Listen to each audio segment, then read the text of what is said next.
I'm here with Steve Fitzgerald, who's running in the Republican primary for the 2nd District, and we're going to get right to our questions over the next 10 minutes. And Steve, I wanted to start off by saying that almost a year ago I saw a video you had on your YouTube page, and it was pretty clever. I liked it.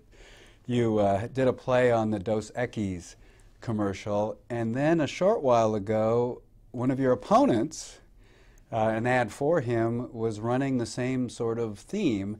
Were you surprised to see that? Disappointed, really. You know, creativity is an important thing. My campaign manager came to me with this idea. I wasn't really excited about it because, quite frankly, I hadn't seen the ad. But I looked at it, and when I was researching, I noticed that that ad ran for 10 years. And that during that time, Dos Equis sales had tripled. And that told me all I needed to know about how good that ad was. And so we just did a parody of it, and I thought it was pretty good. We had a lot of fun doing it. It was low budget, and it was fun. I haven't seen my opponent's take of it, but it's a high compliment to have somebody steal your stuff. And I would expect he's going to find other things to steal in the future as well. At least I hope so. Yeah, that was interesting. And you made some national news recently. In the quote you had was, quote, "Outside of Western civilization, there is only barbarism." I know you've explained this a bit in some other venues, but what did you mean by that? Oh, very simple. This was talking to a group of Republicans that I'm very familiar with, people I've been with for years and years. The truth of the statement, now the statements can be taken as being shocking, but it's not. The truth of the statement is that our Western civilization, based on Judeo-Christian principles, includes basically the rule of law and respect for human dignity. Now, that has been the dominant culture in the world and has become the dominant culture in the world. And we recognize other countries and things as being civilized basically as they meet that, that they have the rule of law, they do respect human rights, and they respect, but when we fall away from that, we fall away into barbarism. And that can happen in any geographical area, Europe, the United States, anywhere. And it can happen with any particular group or subgroup. And we've got a lot of examples where we fall short of that. And there are a lot of examples everywhere in the world where they fall short. When they fall short of that respect of law, rule of law, respect for human rights, human life, you do find that you're sliding into barbarism. And so this had nothing to do with any ethnicity or any country in particular. It's just more of a set of values. No, it's values, and the thing is, very frankly, Judeo-Christian values have given us the Western civilization that we have. Washington spoke about, or rather Lincoln spoke about the city on the hill. Reagan alluded to that. We've always said the last best hope of mankind was the United States, which embodies what we consider to be the best of Western civilization.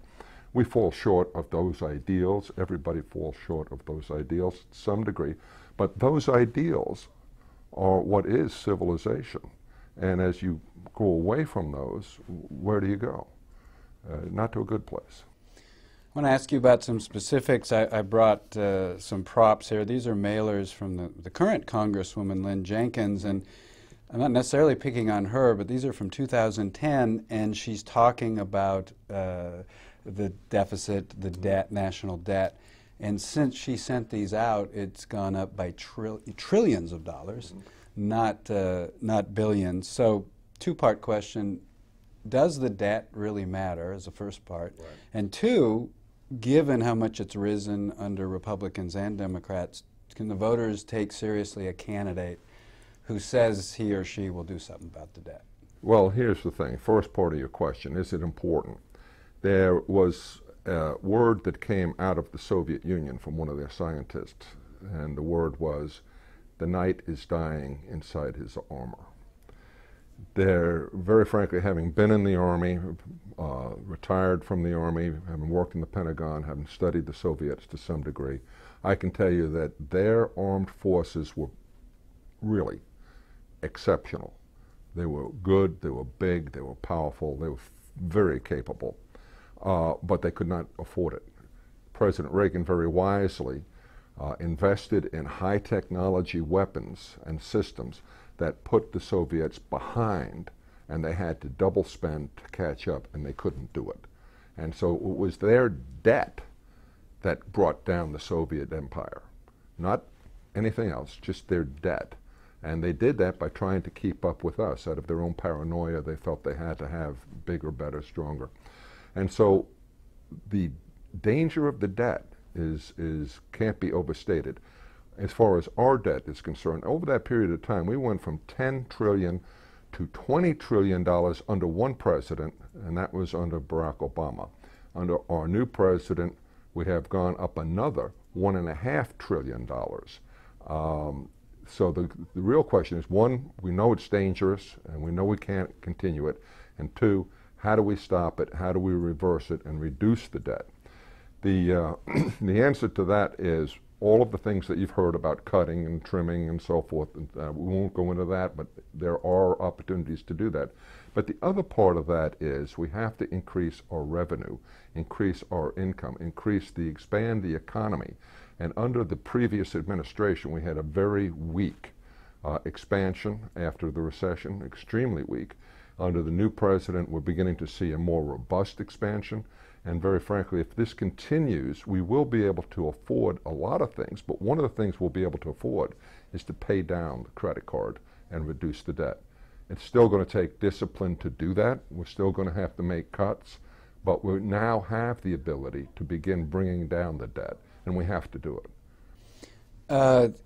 There's a number of farmers in the 2nd District. Soybeans in Kansas and in the 2nd District are big. Some of the soybean farmers are a little worried about the possibility of a trade war. So what can you say to farmers who are worried that the current administration is possibly picking fights with other countries and it might affect them? Right. What do you say to those farmers? Well, 2nd Congressional District in Kansas is the largest soybean producer in the world. We produce soybeans and we produce a great quality product at a good price point, and we have developed markets around the world, particularly in China, for our soybeans. We're not the only ones who produce soybeans. Brazil produces a lot of soybeans, so does Australia. And so it's not like the Chinese don't have anywhere else to go. Yeah, we're in a trade war, not really. We're in a tariff dispute that's going on now. We're seeing some of it coming. Most of this is anticipatory problems that also hurts. It drives the price down when the market's driven down with anticipatory problems that we see coming. If we lose trade in soybeans to China, it'll be picked up by Brazil, by Australia, and by others. And then we're going to be in competition to try and get back into that market. So this is not a small problem. This is a large problem, and it could be a long-term problem as well. However, the president is looking at the overall economy. And since the Second World War, the entire World Trade Organization has been set up at the expense of the United States and for the benefit of virtually every other country. There's going to be some pain as we try and get that changed back. I believe that we're going to get it back, and it's going to help the United States quite a bit as we go forward. Is there pain now? Yes. Do we have to be careful that we don't allow the Kansas farmers and the others to soak up all the pain? Right. We need to do that. We need to be careful as we go forward. But just allowing the rest of the world to pick our pocket and continue to do that is not the answer either. We've got about a minute left. It goes quick. And I'll try to get in 2 quick questions. Sure. The first is the 2nd District is interesting. The 2nd District voted for Trump, but it also voted for Paul Davis in the gubernatorial race. Right. What kind of district is the 2nd District, and how do you fit in? It's a swing district. We had Jim Slattery, then we had Jim Ryan, then we had Nancy Boyda, and then we had our current Congresswoman. And so it's gone Democrat, Republican, and so forth. It's a swing district. There's no doubt about that. I think that the Paul Davis winning by 6 points during the gubernatorial in the 2nd District was more indicative of the unpopularity of Sam Brownback than it was the popularity of anybody else. And I think Trump won by, I think 56 was his points, and he won because of his own popularity, but also because of the fear of Hillary Clinton, which was played on. So I think it's in play. I think we need a strong Republican candidate to be able to take the fight to Paul Davis. I think he's well entrenched. I think he's going to be a very difficult opponent, and I think that I can take him, and I'm not sure that any of the other candidates that are in this could, and that's the reason why I'm running. All right, thank you so much for joining us, and a reminder to everybody to vote on August 7th, and we thank Steve Fitzgerald for visiting. Thanks so much. My pleasure.